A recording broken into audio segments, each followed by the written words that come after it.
Hello and welcome to my YouTube channel. My name is John Rose, and in today's video I'm going to take a closer look at how to customize our diet, and I'm going to start off by taking a closer look at the Tridosha system, the Ayurvedic Tridosha system. Thank you, Dr. Gabriel Cousens. That's how he approaches biochemical individuality, one of his ways, and I thank him because he gave me all the information I needed to understand what those three dashas meant relative to the personalities. According to the system, there are three dashas, but two usually can group together, so there's a total of 10 dashas, types altogether, constitutional types, personality types. And when I analyzed this, I looked at it, I go, you know, I know how to analyze this information and compare it to a personality test that I understand backwards and forwards. I've done over a dozen videos on it called Personalize. So this sort of ties into that in a big way, because that Personalize test was based on 4 main personality traits. And when we look at the Tridosha, Ayurvedic Tridosha system, there are only 3 traits. So when I analyzed all this and I made a list and a column of everything and I coded everything in red, yellow, blue, green, I went through it all and I go, well, look at that. The Vedas, about 2/3 of them are yellow, the other third are blue. You look at the Kaphas, you see 2/3 about are green and the other third are blue. And the Pittas, 2/3 of them are red and the other third are blue. So there's a major flaw in this Tridosha system. They only have 3 when there should be 4, and the 4th one they intersperse between the other 3, and it throws everything off. It makes it pretty much worthless in my mind. Because I understand these 4 systems and I understand what they're doing with the 3, and the 3 just doesn't work. It just doesn't work. Now if we look at Gabriel Cousens' adaptation to how you apply this to raw food, because our Ayurvedic system is kind of messed up. They still think cooking is good, so digestion's all about fire, right? You need the heat. So he does incorporate that, but he says it can be done with raw food too. So if you look at the Veda types, he said they need to eat 3 meals a day and they can have snacks, and that they do better with 118 degree warm fatty soups. So those are the type of personalities that seem to do a little bit better with warmer foods. They don't do well with cold foods. So you can heat up your food, keep it below 118 so you don't destroy the enzymes and the biophotons or the vitamins and the minerals or anything else that's helpful and healing in those foods. And that will help that personality type, that Veda constitution. The Veda constitutional type is mostly yellow. So the yellow, these are the friendly people. Remember, we got red, yellow, blue, green. Reds act, they do things quickly. Yellows talk, they do things friendly. Blues, people think, they do things creatively. Green, people analyze, they do things carefully. So the reds are the Pittas, the yellows are the Vedas, and the greens are the Kaphas, and there are no blues. They're interspersed between the other 3. Again, that makes this system screwed up in my mind because I'm a heavy blue guy. Where do I fit? It doesn't even make any sense. So again, that was what the Vedas were supposed to eat. Now for the Pittas, they too could have 3 meals, but they had to eat them 4 hours apart. And they could have snacks, but they had to eat bland foods, you know, no salt or pungent foods or sour foods. Now the Kappas, they can only eat 2 meals and they have to eat them 6 hours apart, no snacks, and then no juices or no juicy fruit before 10 a.m. Now if we look at that and put things in a better perspective, you realize that there's really no need to be drinking juice or juicy fruit as early as 10 a.m. unless you're getting out really early and getting a good 3-hour workout in and you get back by 10. I can get out that early sometimes, but usually I have too much work to do and it takes me sometimes a while to get out, so many times I don't get back till 11 or 12, but that's what I do. That's when I eat my first meal. I'm ready to eat it. And I like the idea of only eating once a day or twice a day. And once a day is a little harder to do. So I go with 2 a day. But the only restriction Cousens allowed when it came to snacking was to say the Kaphas can't snack and the meals got to be 6 hours apart. That's a good rule of thumb for us too. Our meals should be a good distance apart and then have intermediate fasting throughout the rest of the day. And we shouldn't be snacking. Nobody should snack. So to tell people to eat 3 meals to begin with is wrong, and then to tell them to snack, that's wrong also. The system's not going to work properly when we're constantly putting food in our stomach, because as soon as we put food in the stomach, it takes away energy down below. That's just not a way the system works. So how can we use that to personalize our own diet? Well, give it a try. Try those 3 different ways, whether or not you know whether you're a yellow or red or a green. Doesn't matter what personality type you are. It might help you. You say, well, I think I'm Veda, I'm a friendly person, so let me try that diet. That would be the logical thing to do. But obviously you don't have to. You could try the Kapha diet even if you don't think you're Kapha. See it, do it, and see what happens. And many times what so many people do wrong is they're eating all day long.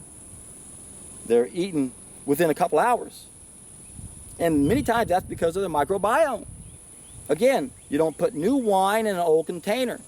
You got to change the bacteria in your colon so that you don't have to eat every so often. You shouldn't have to be eating that often. If you don't have the right bacteria, you're not going to get the right signals that you've had enough. And of course, what's the biggest problem that most of us have when we initially go into a raw food diet is being able to consume the quantity that's needed. And I can understand that because on days when I don't exercise, or if I don't exercise twice, that I can't eat a whole lot of food that second meal. Get me out here for 3 or 4 hours and I can come down and I had no problems wanting to eat that much food. And in the beginning, it's so hard for the average person to switch from 5 to 10 grams of fiber to 50 to 60 grams of fiber. So that's why it's really helpful to add juices into your diet in the beginning. Add some vegetable juices into your fruit consumption in the beginning when you do this. And try to limit the frequency of your meals. It's not good to snack all day long. If you're hungry an hour and a half, hour later after you've eaten, either you didn't eat enough or your bacteria is so screwed up you're not getting the right signals that you ate enough. So if you are eating enough and you're still hungry, then that says you haven't established the right bacteria yet. So again, I just did a video on not putting new wine in an old container. You got to stop blaming the fruit for our problems. We got to start blaming our own body. It's been damaged, mainly by the things we've been making it process. It only makes sense, doesn't it? If you've ever seen x-ray pictures of people's colons, you can understand why they're all twisted and bent out of shape. If you understand that it's not meant to be put in there to begin with. No surprise they're all twisted and bent out of shape and ballooned out. So, what's the best way to personalize this diet for you? Well, like I said, I just gave you 3 meal plans based on cousins. You might try heating up some soups. That might help, especially if you live in colder climates. You don't have to cook the food. I saw a video with John Kohler with this other guy. I can't remember his name. But he was slow cooking squash. Same way you would do it in a dehydrator. You just do it on a stove and you steam it and keep it below a certain temperature. Below that 118 or whatever. With steam, maybe it's a little bit higher perhaps. And you can still handle it. Just like when you put things in a dehydrator, you can put it up a little higher in the beginning because it has that high water constant. I'll see if I can't find that and put a link into my description box below to that video. I think I can find that video I saw a while back. I still haven't tried it yet. That's been 3 or 4 years ago, I think, or 2 or 3 years maybe since I've seen it. I just had no desire to want to eat anything cooked. I just don't crave it. Maybe if I was in a colder climate and I didn't have as much food variety in the wintertime, I sure would give that some thought. But it's hard to do if you can't be at home all day monitoring it, because it may take 10 hours or so, unless you just know how to set it at the right temperature. But I wouldn't want to put anything on the stove and walk away from it without being there. And I don't know how well crock pots of anything like that might work. So that would be one way to do the squash. But otherwise, you can still make anything. You can make a soup, a blended soup, in a Vitamix, and those will actually heat it up itself, but you could also put it on the stove and watch the temperature heat it up. That's something that a lot of you guys can try, and maybe that is all you need to do to help you endure the cold winter months. The rest of us, try not to eat so frequently. I think that's what gets most of us in trouble. If, again, if you're hungry within a couple hours, you just didn't eat enough food. I never get hungry after I eat, because I've learned to eat a lot of food at one time. I say learned. I have a big appetite, but I also understand how active I am and how much energy I need. I've been doing this, I've been keeping track of everything I've eaten for over 30 years, and I started out as an athlete, so I have a real good understanding of how much energy I need, and I know the days when I don't eat enough, I can sure tell the difference in my performance. It's very obvious to me because I'm active. If you're not very active, you're not going to be able to evaluate a lot of diets very well because you're not even putting it to the test. So diet's not a panacea. There's all sorts of factors that go into this equation. You could be a wreck emotionally, mentally, and be eating the best of food And remember, there's a mind-colon connection. So if we've got damage down here, how's that saying go by Alan Cotton? If the colon is tight, the mind is too. I think that's how it goes.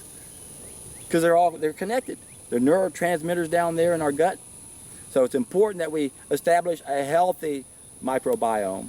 And that can only happen by eating the right food.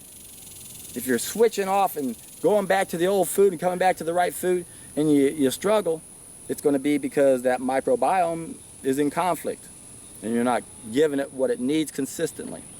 So the best approach, as I say in my video on the transition video to a raw food diet, is to take a solid food vacation, go the distance, let your body heal itself. Make sure you reset your whole feedback system so you're not going to desire those old foods, and when you go back to them, your body's going to know you're not meant to eat it, because you're going to feel the difference. If you haven't really gone the distance on a solid food vacation, if you haven't gotten that aha moment where you go, my God, I've never felt like this in my life, and I feel like this way all day long, I don't want to do anything to lose it. Most of y'all haven't seen that yet. That's why you keep going back to that wrong stuff. So you got to go the distance and be tenacious about this. We're all human. A lot of us have to keep banging our head a few times before we finally realize that we can't violate a law of nature without expecting to see some sort of feedback from that nature. And that's what all of our problems are, most of them. They're just feedback telling us we're not interacting with our environment the right way. And it sure doesn't help knowing that the environment's not ideal anymore. And that, again, complicates things. And it sure doesn't help to know that a lot of us aren't born anywhere close to being ideal. Every generation we have more and more birth defects. As a species, we're spiraling out of control. But that could change in one generation. I think it only took one generation to put us down in the hole we're in right now. And I'm convinced it only takes one generation to get us out of that hole. And how are we going to do it? Got to reach the tipping point. And when we do, we can get out of the hole. Ow! We're in for a treat.